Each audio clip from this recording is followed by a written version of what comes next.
réew dafay toll foo xamee ne que bu fa deret tuuroo kilifa gi day taxaw wax ak réew mi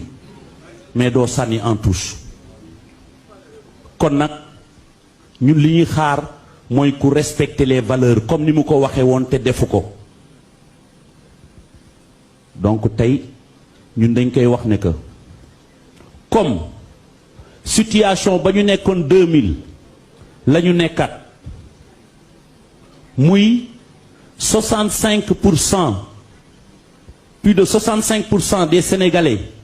yi ñu représenté nee nañu non. te nee nañu non. te nee nañu non. Macky Sall day jaay ni moom tacticien politique la Macky Sall ñun ñoo ko dàq politique foofu ba ñu commencé jàmmarloo ba léegi li ñu andi ba fii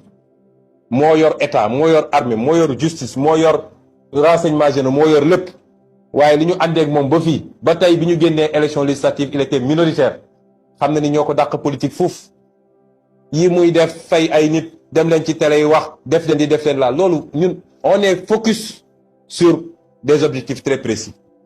te ni ñu def ba taal xelu sénégalais yi ci loolu la ñu continuer nekk pour sénégalais yi xam li xew ci réew mi. tey jii ñu topp Ousmane Sonko te amuñu carte Pastef milité wuñ Pastef mais lii Ousmane Sonko di wax moo sànwoon seen bopp ñoo ëpp fuuf ñi am carte Pastef est-ce que problème c'est ça la chance de Ousmane Sonko. ñi nga xam ne discours Ousmane Sonko dafa dugg seen bopp dugg seen yaram dugg seen xol dugg seen deret dugg seen yàpp ñoo ëpp fuuf booy yi si réclamé wu Pastef moo tax tey jii bu du woon loolu ba ko Macky Sall ne cas 2021 waxatuñ ko. ci A ou ci B ci nii wala ci ndele 2024 Macky Sall ne sera plus président du Sénégal loolu moom na ko dugal ci boppam benn yoon 2024 il sera plus président du Sénégal mu des nag ñu war a rendre compte léeg-léeg nit ñi ñëw ay intermédiaires ak yooyu waaw il faut rassurer waa ji il faut ngeen rassurer ko